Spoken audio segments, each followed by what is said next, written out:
بسم اللہ الرحمن الرحیم رب اشرح لی صدری ویسر لی امری واحلل عقدۃ من لسانی یفقہوا قولی۔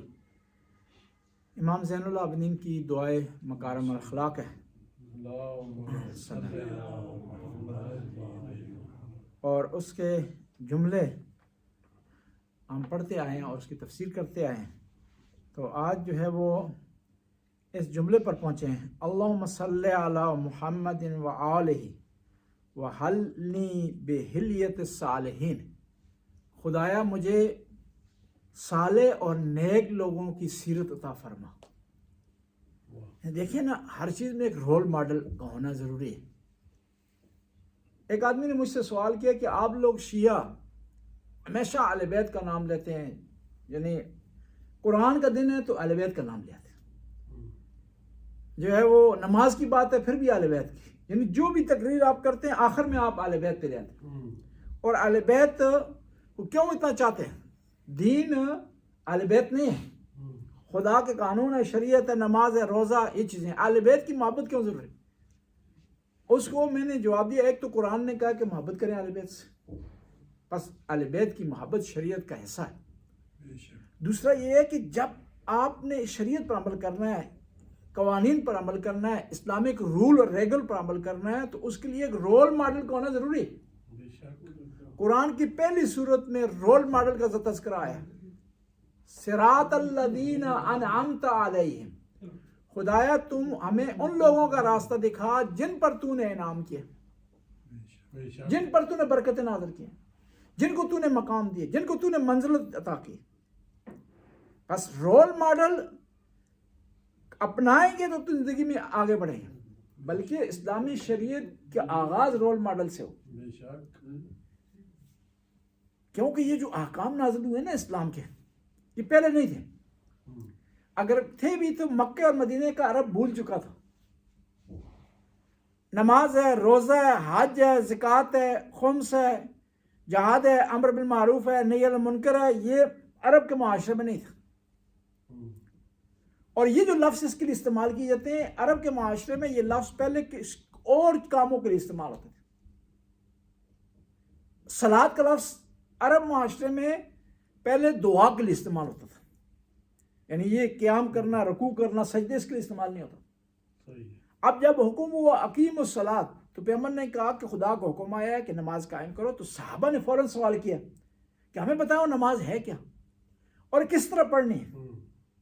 تو پیغمبر نے ارشاد فرمایا، صلو کما رأیتمونی اصلی، کہ مجھے دیکھو جس طرح میں نماز پڑھتا ہوں اس طرح تم نماز پڑھو۔ پھر روزے کا حکم آیا۔ اب سوال پیدا ہوتا تھا کہ روزہ جو ہے وہ اس سے پہلے تھا، عیسائیوں میں تھا، یہودیوں میں تھا، لیکن جو اسلام کا حکم آیا روزے کا، یہ ان سے مختلف تھا۔ تو پیغمبر نے وضاحت کی کہ آپ نے، بلکہ قرآن نے وضاحت کی کہ آپ کو جب سفید اور کالے دھاگے میں فرق نظر آ جائے تو کھانا پینا چھوڑ دیں۔ یعنی یہ ایک مثال تھی، ایک تشبیہ تھی، سمجھانے کے لیے استعمال کیا گیا کہ اتنی روشنی اگر ہو جائے کہ تمہیں کالے اور مختلف رنگوں میں ججمنٹ کر سکو تو کھانا پینا چھوڑ دو۔ زکوٰۃ کا حکم آیا تو بتایا کہ اس کی پرسنٹیج اتنی ہے، ان چیزوں میں دینا آپ۔ بس پیغمبر گرامی کو ایز اے رول ماڈل لیا تھا، اور اس کی بنیاد پر ہم نے نماز سیکھی، روزہ سیکھا، حج سیکھا، زکوٰۃ سیکھا۔ اس لیے اہل بیت کو فالو کرنا بھی ضروری ہے، رول ماڈل کے طور پر، کہ اہل بیت نے جو کیا، ہم نے اگر صبر کرنا ہے تو دیکھنا ہے آئے صبر ممکن ہے نہیں ممکن۔ رول ریگل کو فالو کرنے کے لیے سب سے اس وقت آپ کے لیے آسانی ہو جاتی ہے، آپ آسانی سے اسے لے لیتے ہیں جب دوسرے لوگ فالو کر رہے ہیں۔ اور دیکھیں نا، ایک رول بنا ہے، 99 آدمی اس کو فالو نہیں کر رہے، وہ آدمی ایک جو رہ گیا نا وہ بھی ایسے ہی کرے گا۔ بس یہ جو بتایا گیا کہ اہل بیت تمہاری رول ماڈل ہیں، تم کل کو نہیں کہہ سکتے کہ صبر کرنا یہ مشکل ہے جی، قربانی دینی مشکل ہے جی، مسجد میں شہادت پیش کرنا مشکل ہے جی، اپنا مال لٹا دینا مشکل ہے جی۔ کہنے والا کہہ سکتا ہے مشکل نہیں ہے۔ کیوں مشکل نہیں ہے؟ کیونکہ اس سے پہلے کچھ لوگوں نے قربانیاں دی ہیں، اگر مشکل ہوتا تو وہ نہ دیتے۔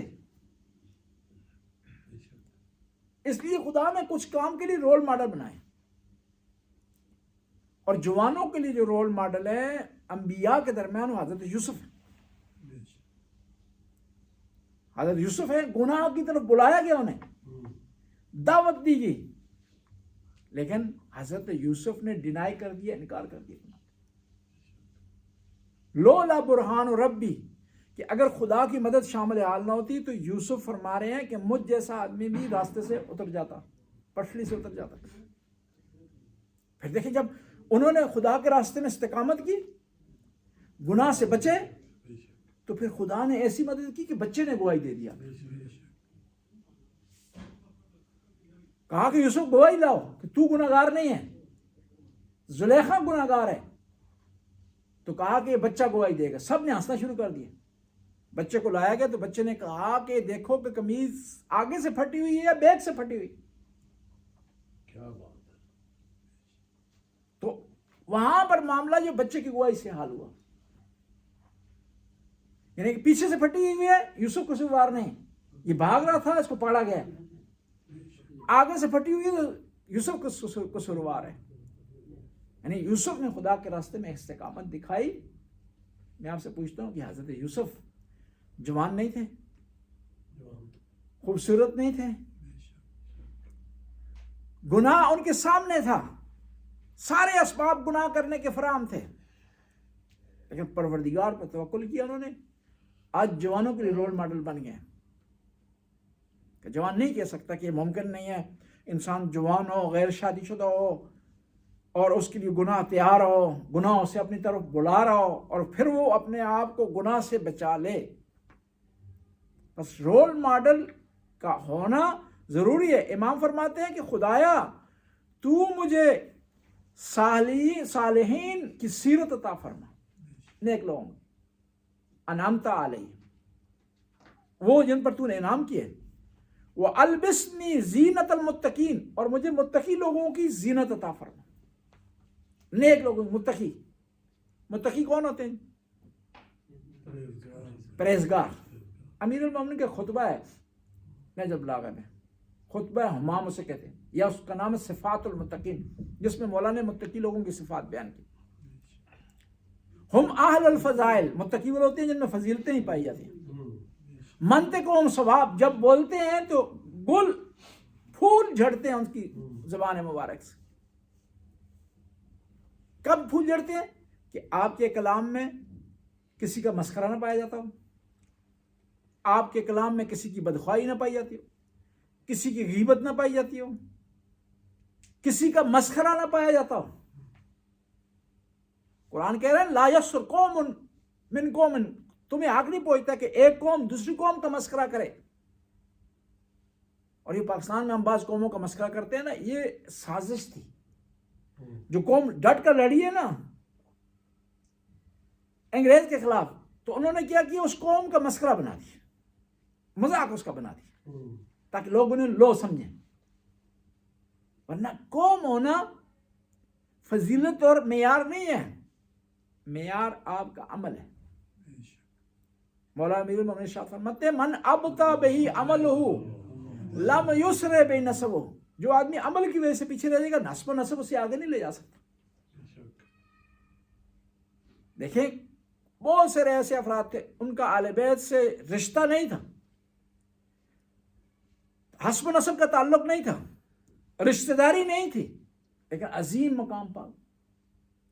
اور کچھ لوگ ایسے تھے جو ہاشمی تھے، لیکن قرآن نے انہیں لعنت کی۔ اب ابی لہب ہاشمی تھے، اس کے ہاشمی ہونے میں کوئی شرط نہیں۔ یعنی جس طرح چچا ہیں پیغمبر کے، عباس ہیں، جس طرح حمزہ ہیں، جس طرح ابو طالب ہیں، چچا ہونے کے لحاظ سے سیم ہی معاملہ ہے، چچا ہونے کے لحاظ سے سیم معاملہ ہے، لیکن یہ ایک عمل نہیں ہے۔ قرآن نے کہا تبت یدا ابی لہب و تب، اور اس کے مقابلے میں سلمان فارسی، مکہ کا نہیں رہنے والا، مدینے کا نہیں رہنے والا، پیغمبر سے رشتہ داری نہیں ہے، لہجہ نہیں ملتا، دیالکٹ نہیں ملتا، لیکن پیغمبر فرماتے ہیں سلمان منا اہل البیت، میری اہل بیت میں سے سلمان فارسی۔ اور پھر لوگوں نے، کچھ لوگ ایسے ہیں وہ بنی ہاشم سے آگے بڑھ گئے قربانی دینے میں، کون ہے؟ ابو ذر غفاری. ابو ذر غفاری. اور نہ فقط اہل بیت سے محبت کا اظہار کیا، سستی محبت ہر کوئی لے لیتا ہے جی. صحیح. میں بھی لے لیں گے، آپ بھی کہیں گے ہم اہل بیت ہمارے ہیں، ہم چاہتے ہیں اہل بیت سے محبت کرتے ہیں، لیکن اس محبت کی قیمت چکانی پڑے تو پھر مشکل ہے. اس محبت کے لیے وطن چھوڑنا پڑے تو مشکل ہے، سختی برداشت کرنی تو مشکل ہے، رشتہ داروں سے دوری برداشت کرنی مشکل ہے. امام علی کے ساتھ دینے کے جرم میں انہیں جلا وطن کر دیا گیا. کس کو؟ ابو ذر غفاری. ربضہ بھیج دیا گیا. پہلے شام بھیجا انہوں نے، اور شام میں امیر شام نے شکایت کی خلیفہ وقت سے کہ بھائی کس آدمی کو تو نے بھیج دیے، لوگوں کو ورگلا رہا ہے، اس نے مجھے تنگ کر دی، اس کو واپس بلاؤ. آرڈر جاری ہوا اس کو واپس بھیجو، لیکن ایسے گدے پر سوار کرو جس کے اوپر وہ کپڑا وغیرہ نہ ہو. ہماری زبان میں اسے تھڑا کہتے ہیں، آپ کی زبان میں جی گدے کے اوپر جو کپڑے وغیرہ ڈالتے ہیں سامان لادنے کے لیے، وہ جو ہے جی پلان اونٹ کو ہوتا ہے، گدے کا ہماری تھڑا کہتے ہیں، آپ کی چھکا کہتے ہیں، آپ پنجابی میں جی پلان کہتے ہیں. اچھا، وہ پلان اس پہ ڈالا جائے، اس کے بغیر اس کی ٹانگیں نیچے سے باندھ کر کے ابو ذر کو روانہ کیا جائے شام سے سعودی عرب. یہ کہنا آسان ہے، بہت مشکل ہے. کس کی محبت نے؟ مولا امیر المومنین کی محبت. مدینے میں آئے تو خلیفہ وقت پھر تنگ ہو گئے، بیان شروع کرنا چاہیے، اہل بیت کی فضائل بیان کر. خلیفہ وقت نے اشرفیوں کے 2 تھیلے بھر کے بھیجے اور غلام کو کہا کہ اگر آج ابو ذر تم سے یہ اشرفیوں کے تھیلے لے لیں تو ہم تمہیں آزاد کر دیں. غلام آیا، اس نے کہا ہاتھ جوڑے کہ ابو ذر یہ 2 اشرفیوں کے تھیلے لے لیں، اور اس کا یہ فائدہ ہے کہ مجھے خلیفہ آزاد کر دے گا آپ نے اگر قبول کر لیے. لیکن شرط یہ کہ اشرفیوں کو تھیلے لیں تو علی کو چھوڑ دیں، علی کا کہنا چھوڑ دیں، علی سے محبت کرنا چھوڑ دیں. تو ابو ذر نے بڑا پیارا جملہ کہا، کیا تو بڑا سیاح ہے، چاہنے خود آزاد ہے جب میں نے غلام بڑھا لیں. یہ ظاہر ہے پیسے لیتے تو غلام بن جانا تھا. خلیفہ اشرفیوں کو ٹھوکر مار دی اور پھر جلاوطنی برداشت کر لی. اسے کہتے ہیں عشق، اسے کہتے ہیں محبت. اور تاریخ میں اگر آپ نے جو ہے نا عشق کا صحیح معنی آپ نے ڈھونڈنا ہے تو صرف ایک ڈکشنری میں آپ کو ملے گا، کربلا کی ڈکشنری میں عشق کا صحیح معنی، اور کہیں میں آپ کو نہیں ملتا، اور کہیں نہیں ملتا. یعنی انسان کسی نہ کسی مرحلے میں جا کر رک جاتا ہے، کسی نہ مرحلے میں جا کر آپے سے باہر ہو جاتا ہے، صبر کا دامن چھوڑ دیتا ہے، صبر کا دامن چھوڑ دیتا ہے. لیکن کربلا میں شہدائے کربلا کو عشق تھا امام حسین سے، اور امام حسین کو عشق تھا کس سے؟ اپنے پروردگار سے. دیکھیں آپ کی یہاں کوششوں کا مرکز کیا ہے؟ آپ کی اولاد. حتیٰ آپ ریٹائرمنٹ کے باوجود نہیں جا رہے اپنے وطن میں اولاد کی وجہ سے، کہ اولاد سامنے ہے، پوتوں کو دیکھیں گے، اولاد کو دیکھیں، ان سے محبت کریں گے، ان سے آنا جانا ہوگا، رابطے میں رہیں گے، ان کی مشکل حل کریں گے. یعنی اتنی محبت ہوتی ہے. اور اولاد کی وجہ سے انسان بعض وقت کھانا چھوڑ دیتا ہے، خود پرانے کپڑے پہنتا ہے، اولاد پہ نئے کپڑے پہناتا ہے، خود پرانا پیزار پہنتا ہے، پرانے جوتے پہنتا ہے، سادے جوتے پہنتا ہے، جوتے پہننے کے لیے تھل بت کا انتظار کرتا ہے کہ کہیں تھل بت لگے تو میں خریدنا اپنے. لیکن بچوں کو کوشش کرتا ہے کہ بہترین کپڑے ان کے لیے خرید دیے جائے، بہترین سامان ان کے لیے فراہم کیا جائے. یعنی ہماری تمام توجہ کا مرکز ہماری اولاد ہے. لیکن امام حسین ہوئے جنہوں نے اپنی اولاد بھی قربان کر دی اسلام پر. اسے کہتے ہیں عشق، اسے کہتے ہیں محبت. آپ کو اولاد پیاری ہے نا، پیاری ہونی بھی چاہیے. تو کیا امام حسین کو علی اکبر سے پیار نہیں تھا؟ آپ سے زیادہ پیار تھا. کیا امام حسین کو علی اصغر سے پیار نہیں تھا؟ آپ سے زیادہ پیار تھا. کیا امام حسین کو سکینہ سے پیار نہیں تھا؟ آپ سے زیادہ پیار تھا. لیکن علی اکبر کے مقابلے میں اسلام سے زیادہ پیار تھا. علی اصغر کے مقابلے میں اسلام سے زیادہ پیار تھا. بس کہا البسنی زینت المتقین، خدایا مجھے متقی لوگوں کی زینت عطا فرما.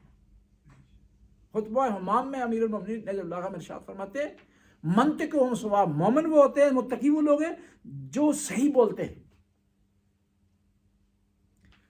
سوچتے ہیں پھر بولتے ہیں. تولتے ہیں پھر بولتے ہیں, حساب و کتاب کرتے ہیں پھر بولتے ہیں. منطق ان ثواب, ان کا بولنا, نطق کرنا صحیح ہوتا ہے, ایگزیکٹ ہوتا ہے. انہیں پتہ ہے کہ کہاں کون سا لفظ بولنا ہے, کہاں کن الفاظ میں بولنا ہے, کہاں کون سی بات کرنی, کہاں کون سی بات نہیں کرنی, کہاں خاموش رہنا ہے اور کہاں بولنا ضروری ہے. بولنے سے متعلق امام زین العابدین سے کسی نے سوال کیا,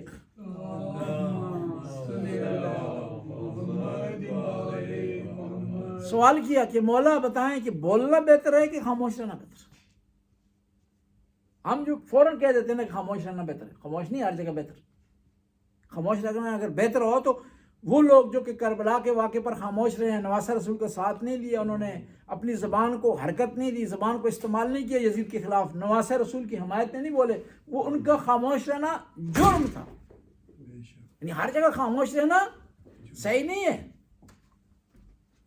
امام زین العابدین نے ارشاد فرمایا لکلہما آفاتن, دونوں میں کچھ خرابیاں ہیں, بولنے میں بھی کچھ خرابی ہے اور خاموش رہنے میں خرابی. وَإِذَا سَلِمَ مِنَ الْآفَاتِ الکلام افضل من السکوت, لیکن جب خرابیوں کو سائڈ پہ رکھا جائے تو بولنا بہتر ہے خاموش رہنے سے. وہی بعث اللہ الانبیاء, خدا نے انبیاء کو اس لیے بھیجا کہ وہ بولیں. نبی آتے اگر نہ بولتے, خطبہ نہ دیتے, دعوت رشیہ میں پیغام نہ دیتے, غدیر میں نہ بولتے, تو آنے کا مقصد بہت ہو جاتا.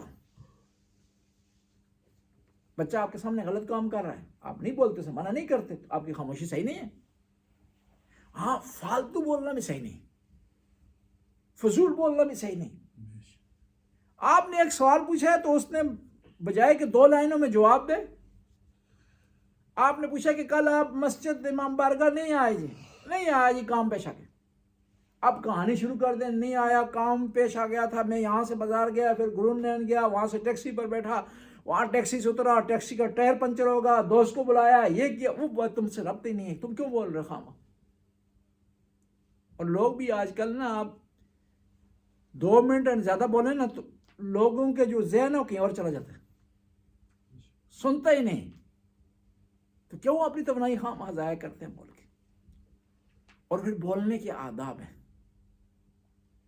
اونچی آواز میں بولنا صحیح نہیں ہے. ان انکر الاصوات صوت الحمیر, قرآن کہتا ہے کہ سب سے بری آواز کس کی ہے جی, گدھے کی ہے. وہ شاہ کو پتہ بھی ہے جی, میں نہیں استعمال کرنا چاہتا تھا کہ تھوڑا سا بھاری لفظ ہے نا جی. میں ایک دفعہ تہران میں تھا, تو ایک ہجوم چھٹی ہوئی کارخانے سے, کسی فیکٹری سے, تو لوگوں کا ہجوم سمندر کی طرح چل رہا تھا. آواز بالکل نہیں آ رہی تھی, خاموشی سے چل رہا تھا. تو وہاں ایک پاکستانی ہمارے بھائی آ گئے, انہوں نے دوسرے اپنے ساتھی کو آواز دی, او اونچی آواز سے, پورے ایرانی پریشان ہو گئے کہ کیا ہو گیا جی. میں نزدیک گیا ان کے, میں نے کہا بھائی صاحب یہ لوگ بڑے خاموش پسند ہیں, آپ اونچی آواز میں نہ بولیں. اس نے 2-3 اور گالیاں دے دی انہیں, اس نے الٹا جو ہے مجھے ڈانٹ, ابھی بتا نہیں سکتا کیا گالی دی انہوں نے. یعنی خاموشی جہاں ضروری ہے وہاں بولنا صحیح نہیں ہے. اور پھر ہمیں احتیاط کرنی چاہیے. یہاں تھیبان میں جاتے ہیں, بس میں بیٹھتے ہیں, وہاں ہمیں آپس میں اگر باتیں کر رہے ہیں تو آہستہ بولیں, کسی کو ڈسٹرب نہ کریں. اور پیغمبر کی محفل میں صحابہ کرام کو ڈانٹا گیا ہے قرآن نے, لا ترفعوا اصواتکم فوق صوت النبی, تم اپنی آواز کو نبی کی آواز سے بلند مت کرو. ولا تجہروا بالقول کجہر بعضکم لبعض, اور پھر ایسا اگر کرو گے نا, آواز کو بلند کرو گے, کجہر بعضکم بعضا تحبط اعمالکم, تمہارے اعمال ضائع ہو جائیں گے. وانتم لا تشعرون, تمہیں علم بھی نہیں ہوگا. اور پھر یہ امام بارگاہ بھی امام کی بارگاہ ہے. ہمارا عقیدہ ہے کہ امام تشریف لاتے ہیں, یا ہم اونچی آواز میں بولیں, ہم تو کوئی بولتے نہیں, ویسے تذکرے کے طور پر ہم عرض کر رہے ہیں, تو امام کی بارگاہ میں گستاخی ہو جائے گی. اور پھر تم نبی کو اپنے جیسا مت سمجھو, اس طرح مت پکارو جس طرح ایک دوسرے کو پکارتے ہو. بس بولنے کے جو آداب ہیں ان کو ملحوظ خاطر رکھنا چاہیے. اور یہ بھی دیکھیں, ایک نسخہ آپ کو بتاؤں, 2 آدمی آپس میں باتیں کر رہے ہیں نا, زبان ایک ہے, کان 2 ہیں. کسی نے ایک ولی اللہ سے پوچھا نا کہ بتاؤ کہ بولنا زیادہ چاہیے یا سننا زیادہ چاہیے؟ اس نے کہا کان دو ہے زبان ایک ہے، زیادہ سنو کم بولو جی، یعنی دوسرے کے بھی سنو۔ اور پھر بعض اوقات لوگ جو ہے وہ اس طرح محسوس ہوتا ہے نا گویا یہ سن ہی نہیں رہے، اپنی سنائی جا رہے ہیں، اپنی سنائی جا رہے ہیں۔ وہ مشہور و معروف واقعہ ہے کہ ایک آدمی بہہ رہا تھا کانوں سے، کسی اپنے دوست جو مریض ہو گیا تھا اس سے ملنے کے لیے جا رہا تھا، تو ظاہر وہ بہہ رہا تھا کانوں سے، اس نے کسی سے مشورہ کیا کہ میں وہاں جاؤں گا، کیونکہ لوگوں کی رسم ہوگی ہے، صرف کوئی دل سے کوئی بات نہیں کرتا، فارمیلٹی پوری کرتے، تو میں وہاں جاؤں گا مریض سے ملنے کے لیے، تو میں نے کیا بات کرنی ہے اور اس نے کیا کرنی ہے، اور مجھے اندازہ مطابق بتا دو کہ میں نے کیا کہنا ہے اور وہ کیا کہے گا، تو میں نے کیا جواب، کیونکہ مجھے تو سنائی تو دیتا نہیں۔ وہ گیا مریض کے پاس پوچھنے کے لیے، وہاں پہنچتے ہوئے چند جملے ہوتے ہیں نا ہماری جگہ بولتے ہیں کہ ڈاکٹر کون ہے جی، دوائی کون سی لے رہے ہو، تمہاری طبیعت کیسی ہے، 3 سوال ضرورت، اور بعض کا اس کو بار بار پوچھتے ہیں، 1 گھنٹہ بیٹھا اور کوئی بات ہی نہیں ہے، وہ مریض بیچارے کے کان پک گئے ہیں، اور کیا حال ہے جی، اور کیا حال ہے جی، اور کیا حال ہے۔ وہ ایک دفعہ مفتی جعفر صاحب کسی گاؤں میں یہ نا، تو ایک آدمی بار بار اسے پوچھتا، اور مولانا صاحب کیا حال ہے، اور بچے آپ کے کیسے، کئی دفعہ پوچھ چکا، آخر میں تھک گیا، انہوں نے کہا کہ آپ کو میری بات پر اطمینان اور یقین نہیں ہے کہ میں نے ایک دفعہ کہہ دیا میں بھی ٹھیک ہوں میرے بچے بھی ٹھیک ہیں، بار بار کیوں پوچھ رہے آپ؟ اب یہ ڈاکٹر کے پاس چلا گیا، تو اس کو جو مشیر تھا جو ملا ایڈوائزر ریویور، اس نے کہا کہ تم وہاں جاؤ گے تو تم نے پوچھنا ہے دوائی ڈاکٹر کون سا ہے، وہ بتائے گا فلاں ڈاکٹر ہے، تم نے کہنا بہت اچھا ڈاکٹر ہے، اسی کو فالو کرو۔ پھر تم نے پوچھنا ہے دوائی کون سی کھا رہے ہو، تو اس نے بتانا ہے فلاں دوائی کھا رہا ہوں، تو تم نے کہا بہت اچھی دوائی ہے، اور سارے لوگ یہی دوائی کھاتے ہیں۔ پھر تم نے پوچھا تمہاری طبیعت کیسی ہے، تو اس نے کہنا کہ میری طبیعت بالکل ٹھیک ہے، تم نے کہا الحمدللہ۔ اب یہ گیا مریض کے پاس، سن نہیں رہا، اور مریض سے جاتے ہوئے پوچھتا ہے کہ بتاؤ کہ تمہارا ڈاکٹر کون سا۔ مریض پہلے تنگ تھا بیماری سے، اور بیماری سے بھی تنگ تھا، اس قسم کے افراد سے بھی تنگ تھا جو روزانہ آتے تھے، تیمارداری اس کی کرتے تھے، عیادت کرتے تھے۔ اس نے پوچھا ڈاکٹر کون ہے تمہارا، اس نے کہا میرا ڈاکٹر اسرائیل ہے، آ جائے اور میری جان لے لے۔ اس نے کہا بہت اچھا ڈاکٹر ہے، اسی کو فالو کرو۔ جس نے بھی اس سے دوائی لی ہے اس کو شفا مل گئی۔ اب اس نے گزر گیا، دوسرا پوچھا اس نے کہ بتاؤ کون سی دوائی کھا رہے ہو، تو اس نے سمجھا کہ فلاں دوائی کا نام لے رہا ہے، سن تو نہیں رہا تھا۔ اس نے کہا میں کون سی دوائی کھا رہا ہوں، زہر کھا رہا ہوں، زہر کھا رہا ہوں، دعا خدا کرے اتنی کھاؤں کہ مر جاؤں۔ اس نے کہا بہت اچھی دوائی ہے، اسی کو فالو کرو، اور اس ضرورت پڑے تو اس کی مقدار میں اضافہ بھی کرو۔ اب اس کو پتہ نہیں تھا کہ بہرا ہے نا، کہ یہ تک سے بات کر رہا ہے، اندازے سے بات کر رہا ہے۔ پھر اس نے پوچھا کہ تمہاری طبیعت بتاؤ جنرلی کیسی ہے، کہا کیا طبیعت ہے، میں نہ مر رہا ہوں نہ جی رہا ہوں، خدا مجھے موت لے آئے۔ اس نے کہا الحمدللہ آمین یا رب العالمین۔ یعنی بعض کا ہم نے کیا کی ہے، ایک روٹین بنا لی، ایک سرکل بنا لیا ہے، اور پھر وہ صرف زبان ہے ہماری۔ مریض کے پاس آپ جا رہے ہیں، پہلے تو یہ ہے کہ اس کے پاس ٹائم لے کر جائیں، پھر زیادہ دیر اس کے پاس نہ بیٹھیں، پھر اس کے لیے ضروری چیزیں لے جائیں۔ اب گاؤں میں ایسا ہوتا ہے، ہمارے علاقے میں وہ آدمی کوئی بیچارہ کوئی بھول کر مریض ہو جائے یا فوتگی ہو جائے تو اس کے گھروں کی لوگ اینٹیں بھی اکھاڑ کر لے جاتے ہیں، کہ روزانہ جو ہے وہ 40 دن تک چائے پک رہی ہے، کھانا پک رہا ہے اس کے پاس گھر، اور کئی ایسے لوگ ہیں نا جن کے گھر میں کھانے کا انتظام نہیں ہوتا، چلیں جی دعا کرنے فاتحہ پڑھنے کے لیے جاتے ہیں کہ وہاں فاتحہ ہی پڑھیں گے کھانا مل جائے گا۔ تم نے تو فاتحہ پڑھ لی صحیح، اس کا تو بیچارے کا جو بیڑا غرق ہو گیا، جن کو 50 آدمی اگر کھانا کھائیں گے۔ اور ایک آدمی تنگ ہو کر یہ کہہ رہا تھا کہ پورے گاؤں میں اعلان کرو کہ لوگ ایک ہی دن آ جائیں، ایک ہی دن ہم چائے کی ایک دیگ پکا لیں بڑی، اور ان کو چائے دے دیں اور فاتح بھی ایک دن پڑھ کے چلے جائیں۔ ایرانیوں نے بہت اچھا سسٹم کیا ہو، ایرانی صرف پہلے 3 دن فاتح کا انتظام کرتے ہیں، وہ بھی مسجد میں، گھر میں نہیں کرتے۔ مسجد میں 4 بجے سے 5 بجے تک انتظام ہوگا، جس نے فاتحہ آ کر پڑھنی وہاں پڑھ کر چلا جائے، کہ وہ آدمی دنیا سے چلا گیا، اس کے لیے مغفرت کا انتظام ہو جائے۔ یہ مطلب تو نہیں ہے کہ وہ فوت ہو گیا اب دوسروں کو بھی مارنا ہے۔ اور پھر لوگ بعض اوقات سادے لوگ ہوتے ہیں، قرضے لے کر کے جو ہے وہ انتظام کرتے ہیں اپنا نام رکھنے کے لیے، کہ گاؤں والے کیا کہیں گے کہ بھئی یہ آدمی جو ہے اپنے مردہ کی، اپنے جو مرحوم ہے اس کے لیے انتظام نہیں کر رہے۔ بس شریعت نے اعتدال کا، عدل کا کہا آپ میں کیا ہونا چاہیے؟ بیلنس ہونا چاہیے آپ کے کاموں میں. آپ کے کاموں میں میانہ روی ہونی چاہیے، نہ زیادہ روی ہو نہ کم روی ہو، نہ افراط ہو نہ تفریط ہو، درمیانہ. الخیر الامور اوساطها، کہ سب سے بہتر وہ عمل ہیں جو درمیانے ہیں. اور بعض اوقات لوگ کیا کرتے ہیں، ایک دفعہ اتنے بال رکھ لیتے اور پھر بعض اوقات کیا ٹرینڈ کروا دیتے ہیں. یہ درمیانہ کام رکھو.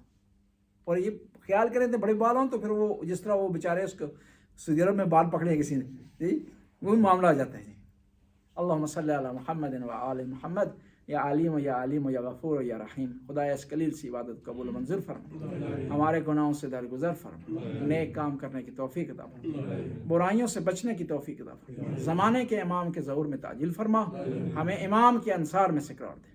ربنا آتنا فی الدنیا حسنہ وفی الآخرۃ حسنہ وقنا عذاب النار. اللہ اکبر اللہ اکبر اللہ اکبر اللہ اکبر. اشہد ان لا الہ الا اللہ اشہد ان لا الہ الا اللہ اشہد ان محمد رسول اللہ اللهم صل على محمد اشہد ان محمد رسول اللهم اللہ صل على محمد وعلى اشہد ان علیا ولی اللہ اشہد ان علیا حجۃ اللہ. حی علی الصلاۃ حی علی الصلاۃ حی علی الفلاح حی علی الفلاح حی علی خیر العمل حی علی خیر العمل. اللہ اکبر اللہ اکبر. لا الہ الا اللہ لا الہ الا اللہ.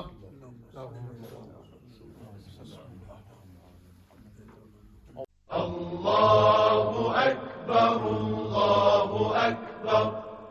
لا الہ الا اللہ واللہ اکبر. اللہ اکبر اللہ اکبر. لا الہ الا اللہ واللہ اکبر. اللہ اکبر وللہ الحمد. الحمد للہ علی ما هدانا وله الشكر على ما أولانا. الله أكبر الله أكبر. لا إله إلا الله والله أكبر. الله أكبر ولله الحمد. الحمد لله على ما هدانا وله الشكر على ما أولانا. الله أكبر الله أكبر. لا إله إلا الله والله أكبر. الله أكبر الله أكبر. لا إله إلا الله والله أكبر. الله أكبر ولله الحمد. الحمد لله على ما هدانا وله الشكر على ما أولانا. الله أكبر الله أكبر. لا إله إلا الله والله أكبر.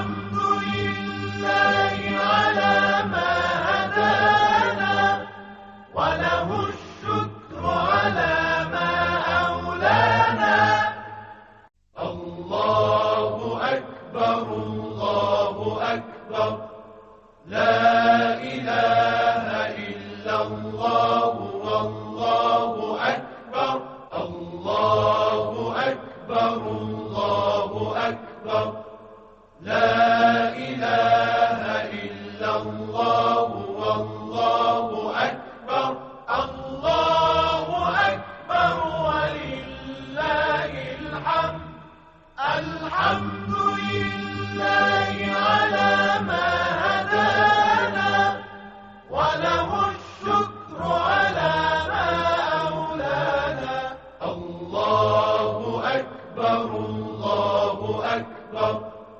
لا إله إلا الله والله أكبر الله أكبر ولله الحمد الحمد لله على ما هدانا وله الشكر على ما أولانا الله أكبر الله أكبر لا إله إلا الله والله أكبر الله أكبر الله أكبر لا إله إلا الله والله أكبر الله أكبر ولله الحمد الحمد لله على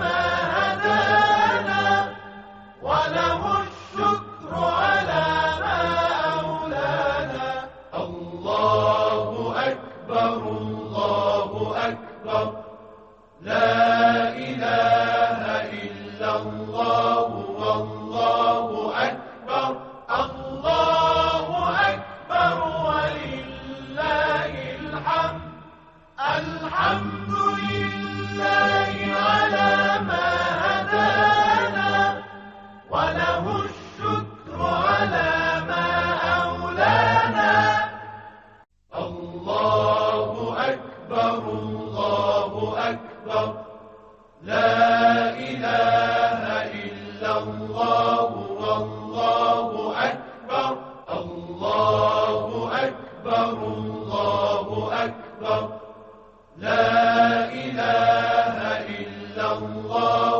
والله أكبر الله أكبر ولله الحمد الحمد لله على ما هدانا وله الشكر على ما أولانا الله أكبر الله أكبر لا إله إلا الله والله أكبر الله أكبر ولله الحمد الحمد لله على ما هدانا وله الشكر على ما أولانا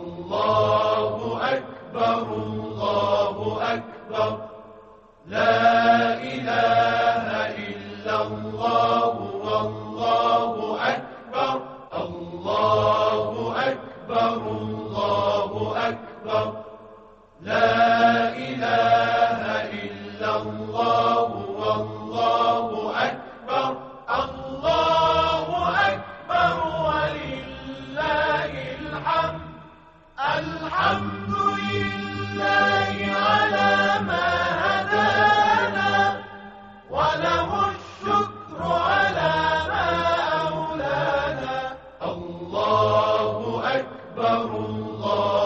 أكبر لا إله إلا الله والله أكبر الله أكبر ولله الحمد الحمد لله على ما هدانا وله الشكر على ما أولانا الله أكبر لا إله إلا الله والله أكبر الله أكبر لا إله إلا الله والله أكبر الله أكبر ولله الحمد الحمد لله على ما هدانا وله الشكر على ما أولانا الله أكبر لا إله إلا الله والله أكبر الله أكبر ولله الحمد الحمد لله على ما هدانا وله الشكر على ما أولانا الله أكبر لا إله إلا الله والله أكبر الله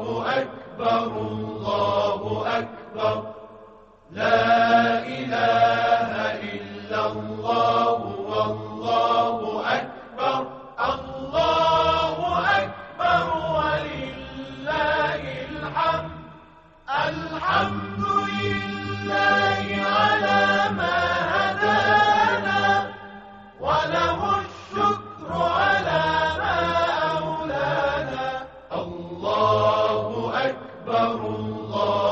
أكبر لا إله إلا الله والله أكبر الله أكبر ولله الحمد الحمد لله على ما هدانا وله الشكر على ما أولانا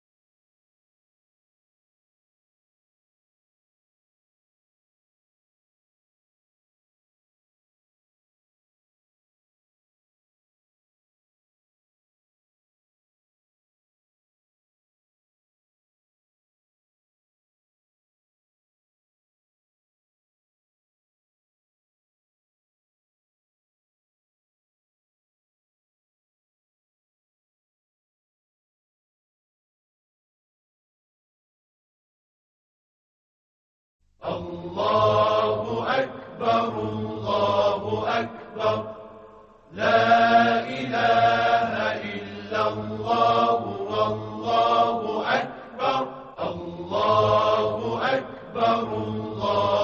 أكبر لا إله إلا الله والله أكبر الله أكبر ولله الحمد الحمد لله على ما هدانا وله الشكر على ما أولانا الله أكبر لا إله إلا الله والله أكبر الله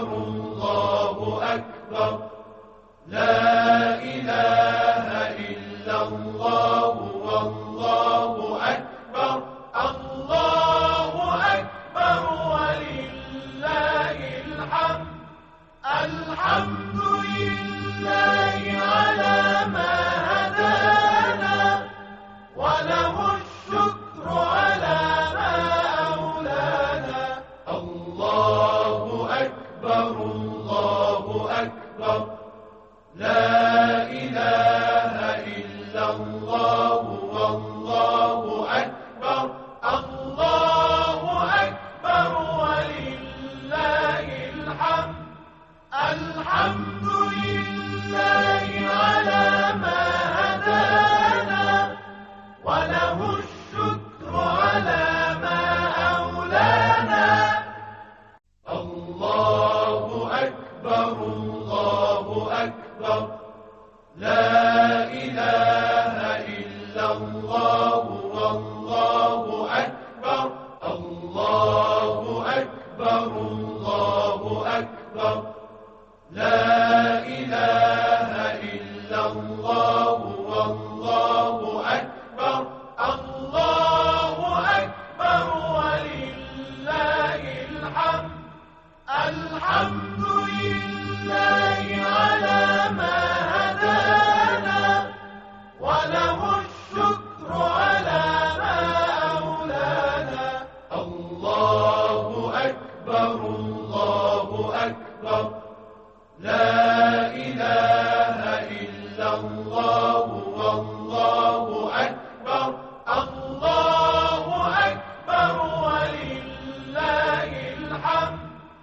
الحمد لله على ما هدانا وله الشكر على ما أولانا الله أكبر الله أكبر لا إله إلا الله والله أكبر الله أكبر الله أكبر لا إله إلا الله والله أكبر الله أكبر ولله الحمد الحمد لله على ما هدانا وله الشكر على ما أولانا الله أكبر الله أكبر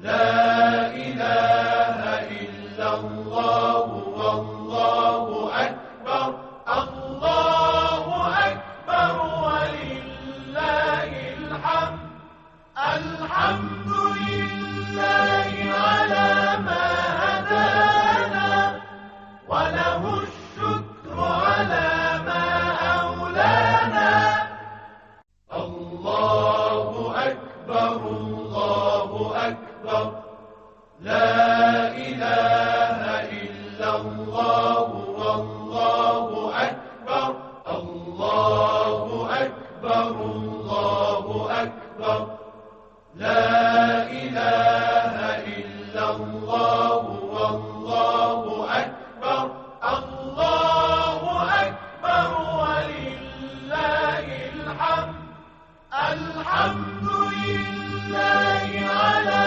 ما هدانا وله الشكر على ما أولانا الله أكبر الله أكبر لا إله إلا الله والله أكبر الله أكبر ولله الحمد الحمد لله على ما هدانا وله الشكر على ما أولانا الله أكبر الله أكبر لا إله إلا الله والله أكبر الله أكبر الله أكبر لا إله إلا الله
الله أكبر الله أكبر لا إله إلا الله والله أكبر الله أكبر الله أكبر لا إله إلا الله والله أكبر الله أكبر ولله الحمد الحمد لله على ما هدانا وله الشكر على ما أولانا الله أكبر الله أكبر لا إله إلا الله والله أكبر الله أكبر ولله الحمد الحمد لله على ما هدانا وله الشكر على ما أولانا الله أكبر الله أكبر لا إله إلا الله والله أكبر الله أكبر الله أكبر لا إله إلا الله والله أكبر الله أكبر ولله الحمد الحمد لله على ما هدانا وله الشكر على ما أولانا الله أكبر الله أكبر لا إله إلا الله والله أكبر الله أكبر ولله الحمد الحمد لله على ما هدانا وله الشكر على ما أولانا الله أكبر الله أكبر لا إله إلا الله والله أكبر الله أكبر الله أكبر لا إله إلا الله والله أكبر الله أكبر ولله الحمد الحمد لله على ما هدانا وله الشكر على ما أولانا الله أكبر الله أكبر لا إله إلا الله والله أكبر الله أكبر ولله الحمد الحمد لله على ما هدانا وله الشكر على ما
أكبر الله أكبر لا إله إلا الله والله أكبر الله أكبر ولله الحمد الحمد لله على ما هدانا وله الشكر على ما أولانا الله أكبر الله أكبر لا إله إلا الله والله أكبر الله أكبر ولله الحمد الحمد لله على ما هدانا وله الشكر على ما أولانا الله أكبر الله أكبر لا إله إلا الله والله أكبر الله أكبر الله أكبر لا إله إلا الله والله أكبر الله أكبر ولله الحمد الحمد لله على ما هدانا وله الشكر على ما أولانا الله أكبر الله أكبر لا إله إلا الله والله أكبر الله أكبر ولله الحمد الحمد لله على ما هدانا وله الشكر على ما أولانا الله أكبر الله أكبر لا إله إلا الله والله أكبر الله أكبر الله أكبر لا إله إلا الله والله أكبر الله أكبر ولله الحمد الحمد لله على ما هدانا وله الشكر على ما أولانا الله أكبر الله أكبر لا إله إلا الله والله أكبر الله أكبر ولله الحمد الحمد لله على ما هدانا وله الشكر على ما أولانا الله أكبر الله أكبر لا إله إلا الله والله أكبر الله أكبر الله أكبر لا إله إلا الله والله أكبر الله أكبر ولله الحمد الحمد لله على ما هدانا وله الشكر على ما أولانا الله أكبر الله أكبر لا إله إلا الله والله أكبر الله أكبر ولله الحمد الحمد لله على ما هدانا وله الشكر على ما أولانا الله أكبر الله أكبر لا إله إلا الله والله أكبر الله أكبر الله أكبر لا إله إلا الله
الله والله أكبر الله أكبر ولله الحمد الحمد لله على ما هدانا وله الشكر على ما أولانا الله أكبر الله أكبر لا إله إلا الله والله